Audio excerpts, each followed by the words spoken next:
Today we're going to talk about a topic near and dear to my heart, the wheelgun, and their role and viability as defensive firearms here in the 21st century.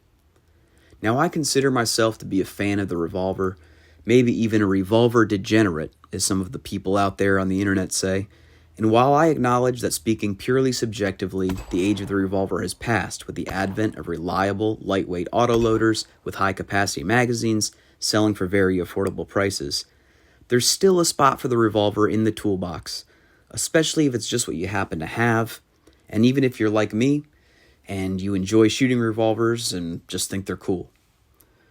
Let's unpack this a little bit. In the modern age, semi-autos offer a lot of practical advantages over revolvers, starting with reliability. With high round counts and long range sessions, autos are just going to be more reliable and more tolerant of abuse than a revolver. Revolvers don't do well with these extended range sessions with no maintenance. Usually after a few cylinders downrange, especially with dirtier ammo, they can start to get sluggish or just lock up if they aren't cleaned out. The old wheel gunners would usually be found at the range with a toothbrush in their pocket to scrub the gun down, paying attention to the face of the cylinder and underneath the ejector star where debris and unburnt powder start to build up. There's a whole lot more small moving parts on a wheel gun, parts that usually need pretty exacting tolerances to function. So it doesn't take much to put a revolver that does not see regular preventive maintenance down. For the layman, revolver problems are also more difficult to resolve. Replacing a part on many autoloaders, a Glock for example, is a fairly simple process that can be done by most folks with a shred of mechanical aptitude. It's not so with revolvers, and issues can frequently require the help of a skilled gunsmith to fix. The capacity advantage is also going to go to the autoloader.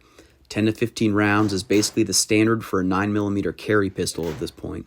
And that can go even higher with new magazine designs coming out recently, like with the 21-round magazine for the new P365 Fuse.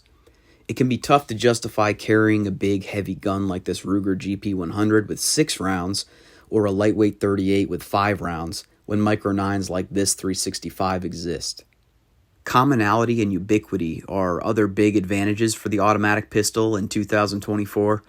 It's much easier to find holsters, magazines, and instructors who can competently show you how to run an automatic pistol. So what exactly does the revolver have going for it in the context of a defensive handgun? The number one thing in my mind, besides from being cool, is that revolvers are just easy guns to live with. Yes, that's pretty vague. Let me explain. First off, they're very simple to use administratively. Loading, unloading, and verifying condition is simple and easy to teach to anyone, even folks with no firearm experience at all. My wife is not a gun gal, but when we shoot together, she's very comfortable with running a revolver and has one on hand as a house gun. Another nice benefit of the administrative simplicity of revolvers is that you can do quick dry fire sessions whenever you have a spare few minutes without having to worry about rechambering carry ammo in regards to bullet setback. It doesn't sound like a huge deal for a lot of people, but as a busy dad who likes to dry fire a lot and who has very limited free time, this is a huge benefit for me. A long, heavy trigger pull is an extra layer of safety in my view. I've never really understood the push for lighter and shorter triggers in the context of self-defense or concealed carry, and once you get the hang of a double-action pull, they're not particularly difficult to shoot. A double-action trigger makes me feel a little more comfortable when my son decides he wants to roughhouse or when I'm pocket carrying a snub. They tend to carry comfortably and conceal well. I found that a medium frame revolver conceals better for me than a similarly sized semi-auto due to its rounder, curved overall geometry, as opposed to the squared off, blocky design of many more modern pistols, and I just find them comfortable to wear all day. My lightweight snubs especially carry so easily that I almost forget I have one on.